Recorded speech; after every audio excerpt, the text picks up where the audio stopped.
안녕하세요, 드로이센입니다. 공항 체크인 카운터에서 하지 말아야 할 것에 대해 알아보는 영상입니다.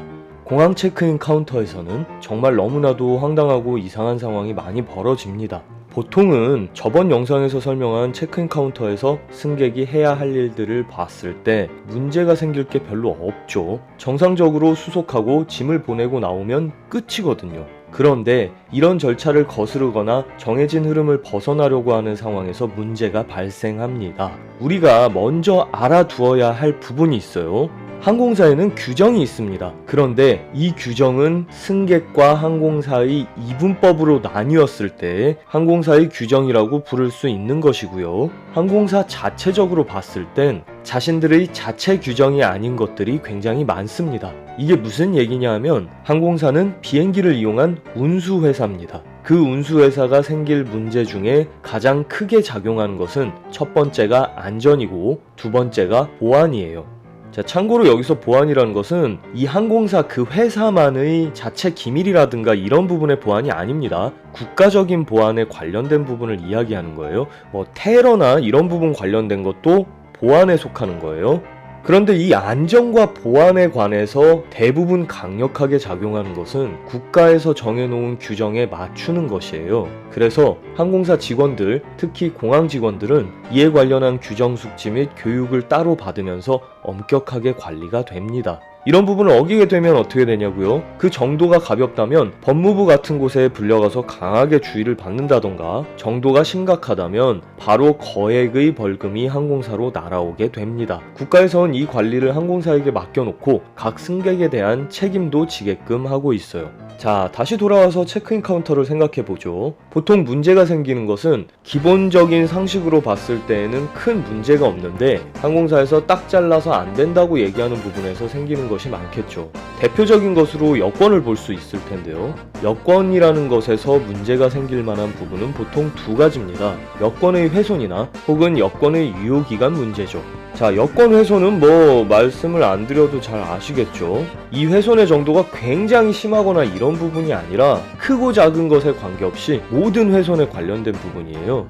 그리고 유효기간이란 것은 여러분들이 여행을 하는 시점에 관련한 여권 유효기간이 남아있는 상태라 하더라도 안심을 하시면 안 돼요.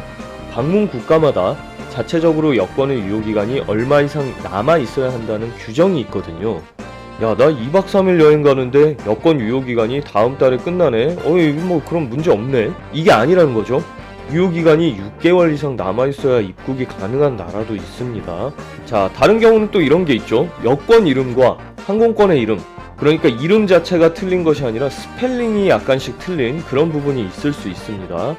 이게 과거에는 혹은 일부 국가에선 스펠링이 약간 틀리는 것쯤은 조금 이렇게 봐주면서 말 그대로 융통성 있게 넘어가던 부분이 있었었는데, 그런 것을 한 번, 두 번 봐주다 보니까 스펠링이 틀린 상태로 입국을 하는 경우가 굉장히 많아지는 거예요. 그 국가적으로. 그리고 그 국가에서는 우리나라 그 보안에 혹은 안보에 이런 식으로 가다 보면 문제가 생길 수도 있겠구나 라는 인식을 시키게 됩니다. 자, 그래서 결국에는 그 나라 정부에서 운항하는 모든 항공사에게 앞으로는 스펠링 틀리면은 입국시키지 않겠다라는 내용을 전달을 하게 되죠. 그런데 승객의 논리는 이렇습니다. 야, 저번 주에 간 사람도 스펠링 틀렸는데 문제가 없었다. 왜 나만 갖고 이러냐? 이런 논리로 맞서게 돼요. 이런 경우가 되면 이제 항공사에서는 굉장히 골치 아파지는 것이죠. 아예 전례가 없었어야 되는데 얼마 전에도 그렇게 한 사람이 있다라는 부분을 항공사에서도 알고 있어요. 하지만 이건 항공사에서 정책을 결정한 부분이 아니라 해당 국가에서 그렇게 하지 못하도록 해라라고 공문이 온 부분이거든요. 그러니까 이런 부분을 안 하고 그냥 지나갈 수가 없는 것이죠. 일부 강하게 우기는 분들도 계세요. 야, 니네의 문제가 아니라면은 그 나라의 문제라면 내가 가서 해결을 할 테니까 나 일단 비행기는 태워라 라고 하시는 분들도 있어요. 실제로 그 부분에 대해서 항공사가 서약서를 받습니다. 출발을 한 뒤에 그 승객에게 문제가 생긴다면 자신이 스스로 그런 책임을 모두 지겠다라는 그런 서약을 하고서 나가시는 분들도 계세요. 그런 방식으로 비행기를 탔다 해도 그 나라에서 결국 입국을 못하게 된다면 가장 빨리 돌아오는 항공편으로 다시 되돌아와야 합니다. 그래요. 그 승객은 자신이 스스로 책임을 지겠다고 했기 때문에 돌아오는 항공편의 항공료부터 해서 자신의 시간 손실까지 모두 스스로 책임을 진다 하더라도 만약에 그날 돌아오는 항공편이 아예 없다면 그냥 공항에 지정된 장소에서 억류돼 있어야 됩니다. 심지어 이렇게 보낸 승객에 대한 책임을 항공사가 져야만 하고요. 그 승객이 억류되어 있던 장소값과 식사값을 항공사가 지불을 해야 합니다. 자, 그리고 그 외에 이제 물건을 가져가다가 문제가 생기는 부분도 있죠. 이건 이제 안전에 관련된 부분일 거예요. 촬영용 카메라의 배터리라던가 그 개수 등등 정해져 있는 위험물 규정에서 벗어나는 것들을 가져가지 못하게 할 때 큰 소리가 오고 갑니다.